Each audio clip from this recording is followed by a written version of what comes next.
Caitlin. You just mentioned that the president is going to attend the dignified transfer for these families. Given what Secretary Hegseth said this morning, is it the position of this administration that the press should not prominently cover the deaths of U.S. service members?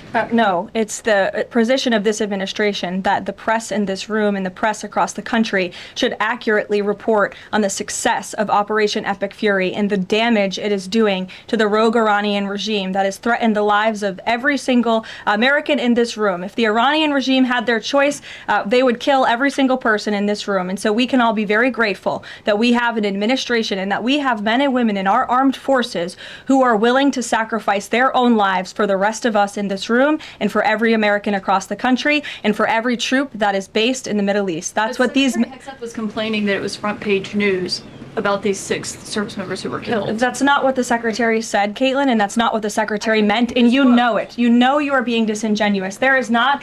We've never had a Secretary of Defense who cares more. Drones get through or tragic things happen. It's front page news. I get it. The press only wants to make the president look bad. Yeah, as you know, we cover the deaths of U.S. service members under every president. The press does only want to make the president look bad. That's a fact. Especially you. No, listen to me.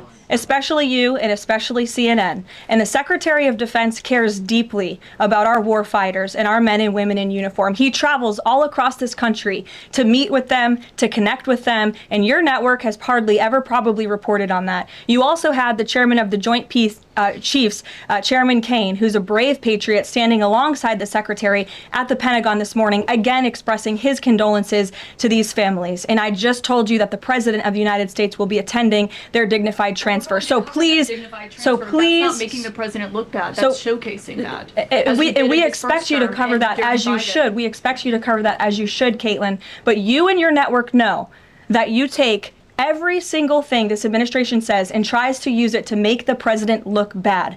That is an objectable fact. I don't think covering troop deaths is trying to make the If you're trying to argue right now that CNN's overwhelming coverage is not negative of President Donald Trump, I think the American people would tend to agree, and your ratings would tend to disagree with that as well. Go ahead. Thank you so much. On the school strike, back to that for a minute.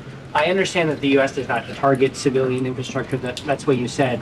Can you say that there's any evidence right now that it was not a U.S. strike? And then also, you didn't mention Israel in that. Is there any assessment about Israel's potential likely, role in that, if at all? Again, the Department of War is currently investigating this matter, but again, I will reaffirm that the Department of War and the United States Armed Forces do not target civilians, as does the Iranian regime, who kill and execute their own people.